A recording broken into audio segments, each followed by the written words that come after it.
E. Le surmental. Le surmental est le sommet rarement atteint de la conscience humaine. C'est une conscience cosmique, mais sans perte de l'individu. Au lieu de tout rejeter pour éclater en plein ciel, le chercheur a patiemment gravi tous les échelons de l'être, si bien que le bas reste relié au haut, sans solution de continuité. C'est le monde des dieux et la source inspirée des grands fondateurs de religions. C'est là que toutes les religions que nous connaissons ont pris naissance. Elles sont parties d'une expérience surmentale sous l'une de ces 1000 facettes. Car une religion ou une révélation, une expérience spirituelle, appartient à un plan. Elle n'a pas jailli des foudres de Dieu ou de nulle part. Ceux qui incarnent la révélation ne l'ont pas tirée de rien. Le surmental est leur plan d'origine.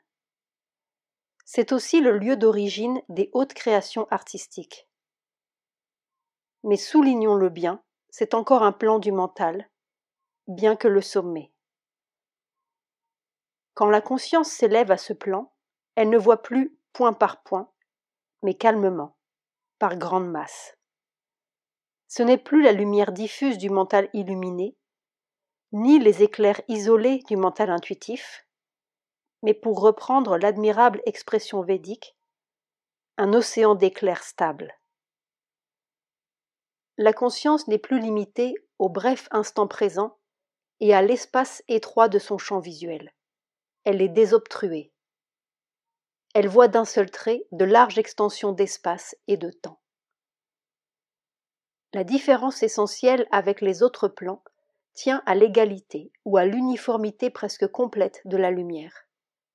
Dans un mental illuminé particulièrement réceptif, on pourrait voir, par exemple, une étendue ou un fond bleuté avec des jets de lumière soudains, des éclairs intuitifs, des éclosions lumineuses qui voyagent, parfois même de grandes cataractes surmentales.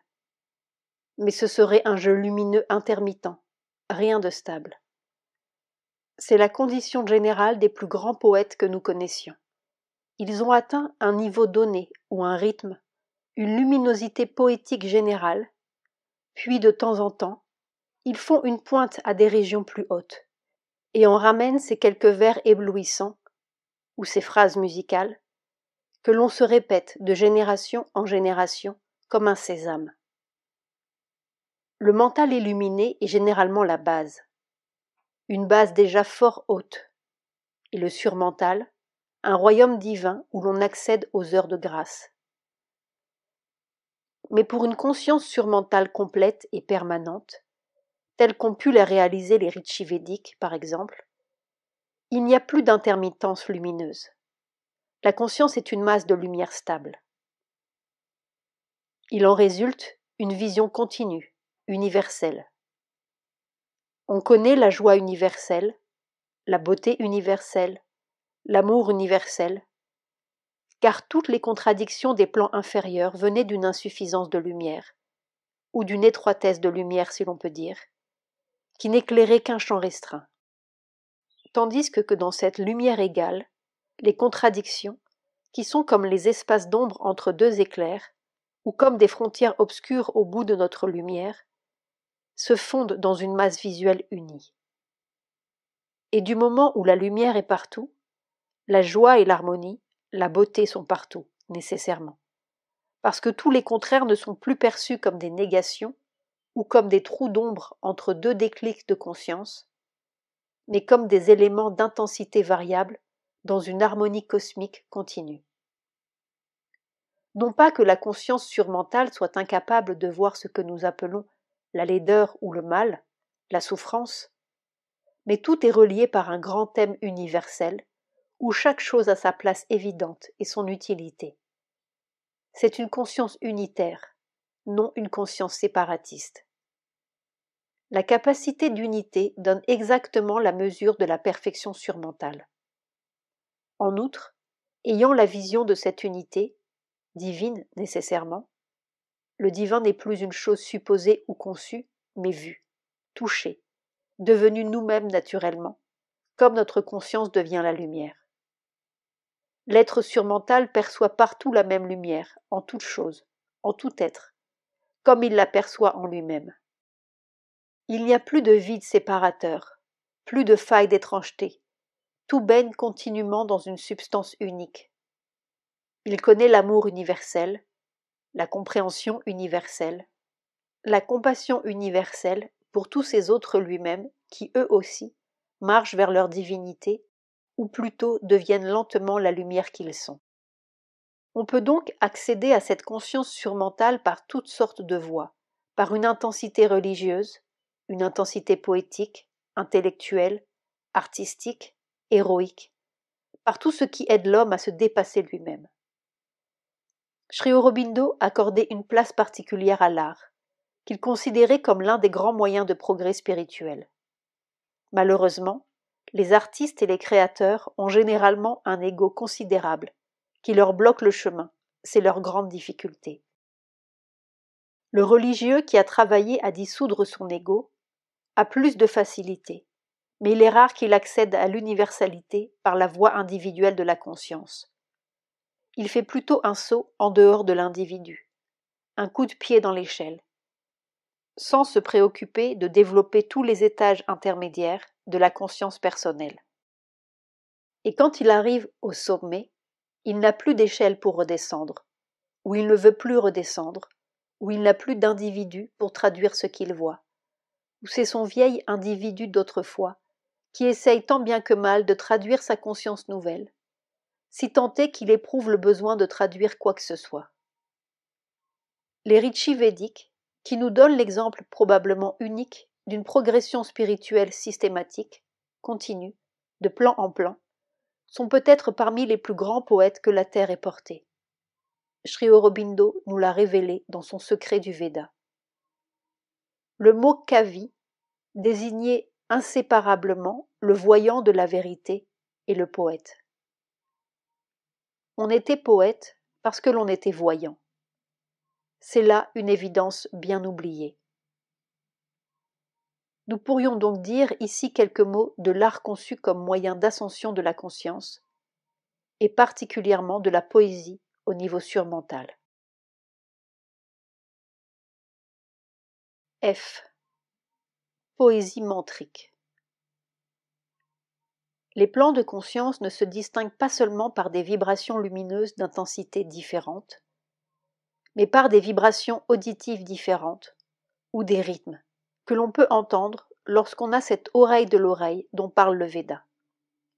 Son ou image, lumière ou force, ou être, sont différents aspects d'une même existence, qui se manifestent diversement et avec des intensités diverses selon les plans.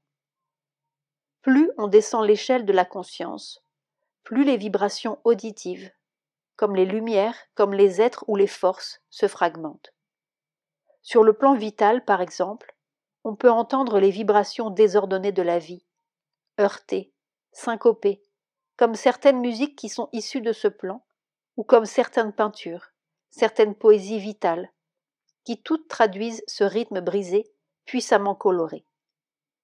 Plus on s'élève, plus les vibrations s'harmonisent, s'unissent, s'effilent si l'on peut dire, telles certaines grandes notes des quatuors à cordes de Beethoven, qui semblent nous tirer vertigineusement, à bout de souffle, sur des hauteurs éblouissantes de lumière pure.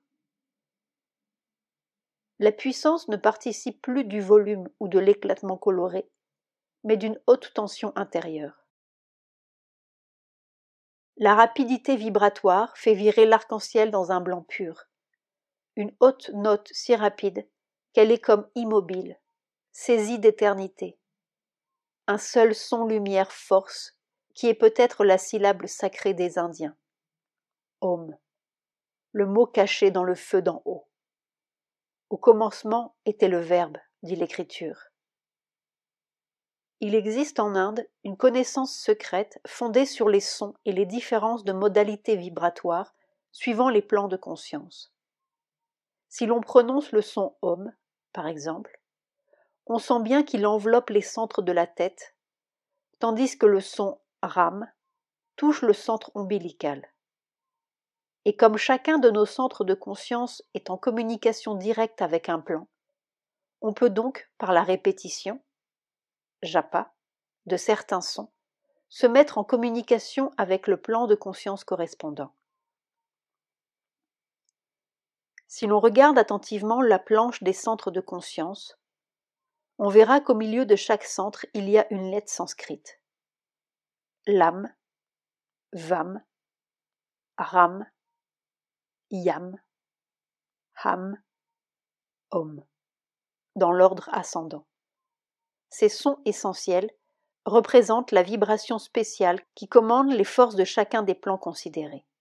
Voir A. Avalon de Serpent Power.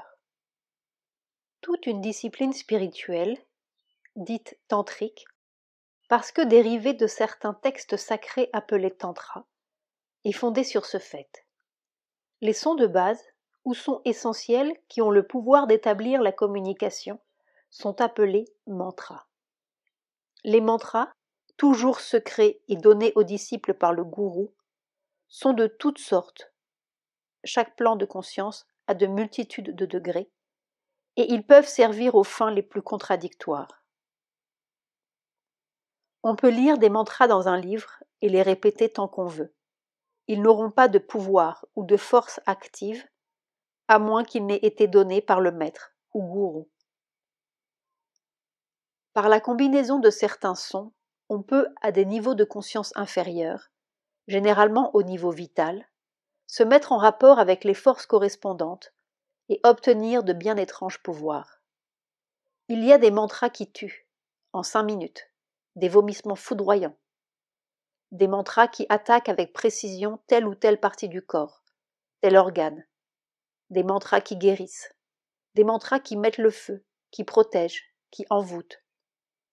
Cette sorte de magie ou de chimie vibratoire procède simplement de la manipulation consciente des vibrations inférieures.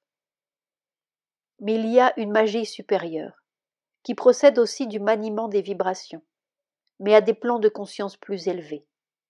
C'est la poésie, la musique, ce sont les mantras spirituels des Upanishads et des Védas, ou les mantras que le gourou donne aux disciples pour l'aider à entrer consciemment en communication directe avec tel ou tel plan de conscience, telle ou telle force, tel être divin. Ici, le son porte en soi le pouvoir de l'expérience et de la réalisation. C'est un son qui fait voir.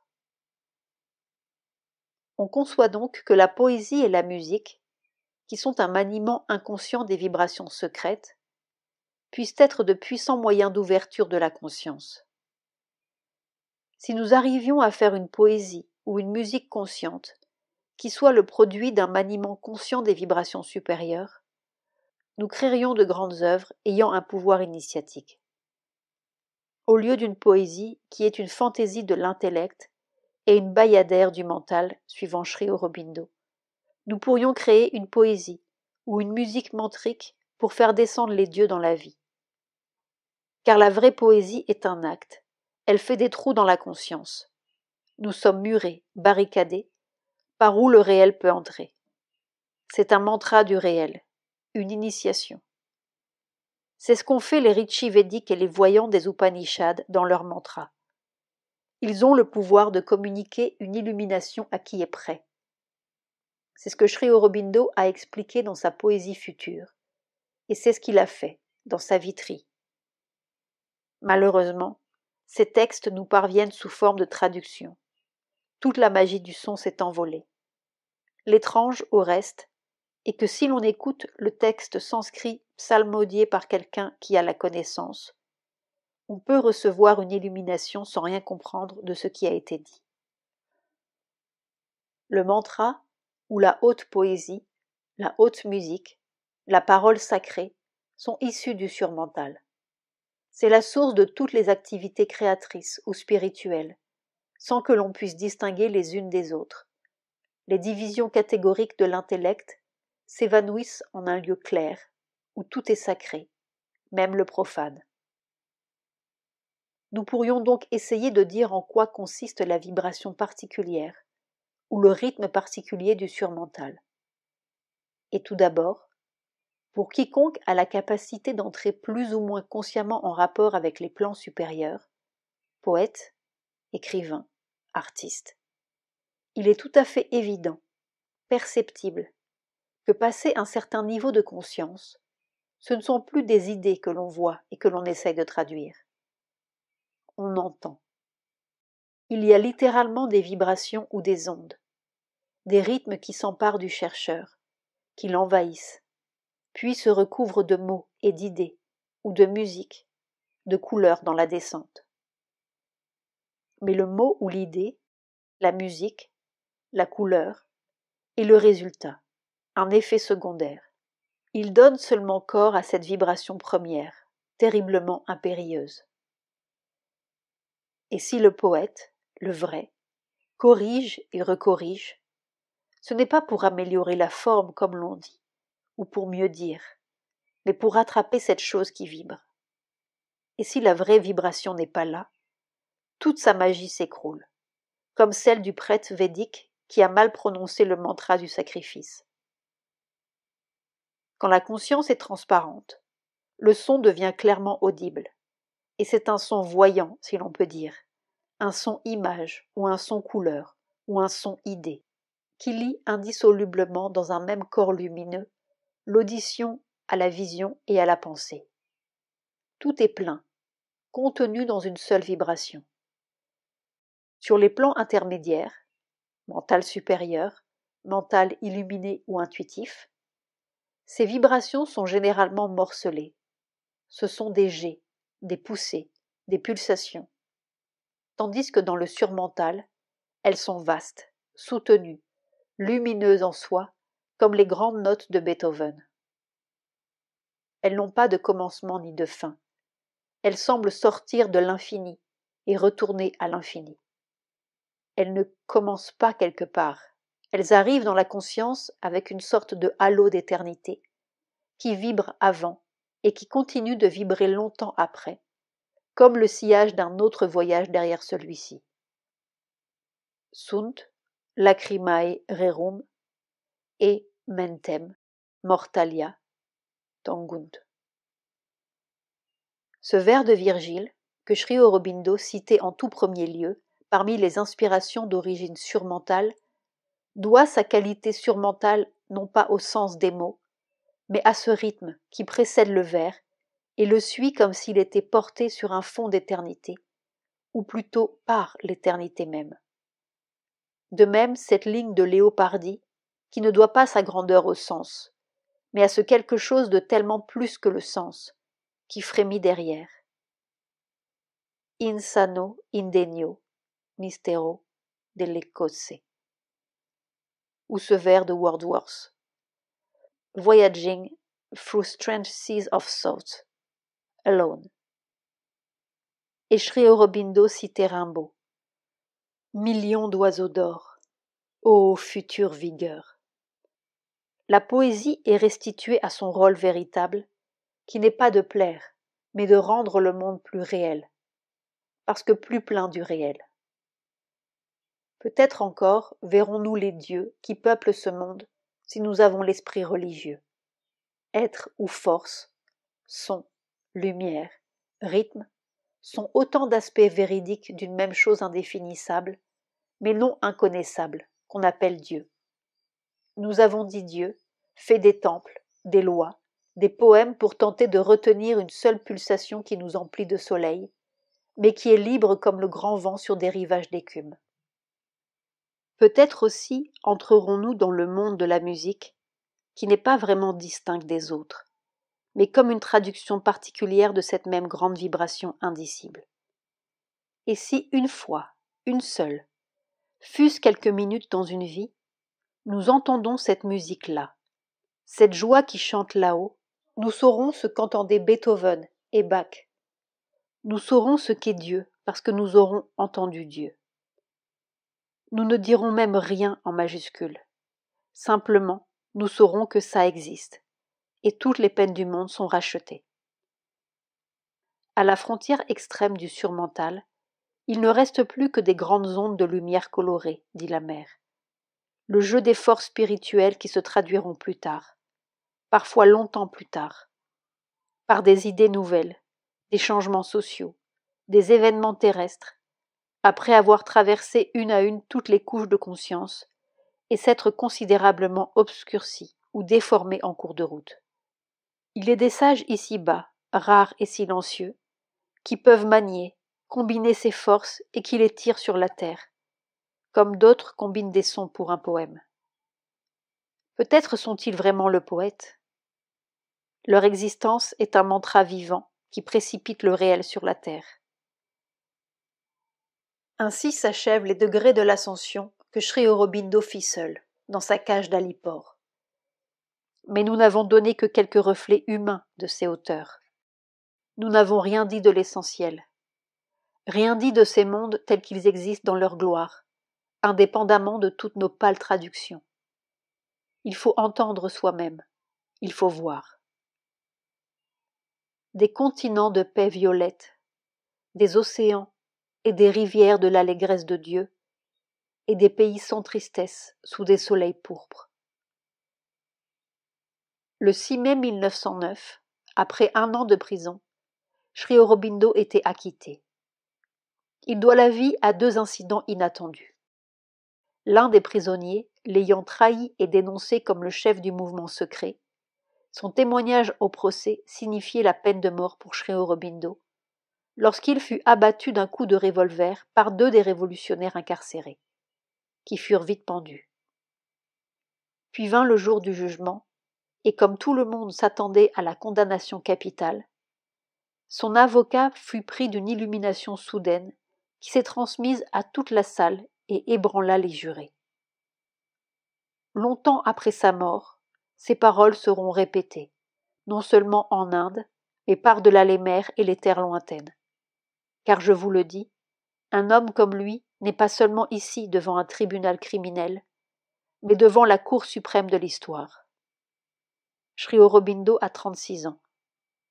Son frère Barin, à côté de lui dans la cage, est condamné à la potence. Sa peine sera commuée en déportation à vie aux îles Andaman.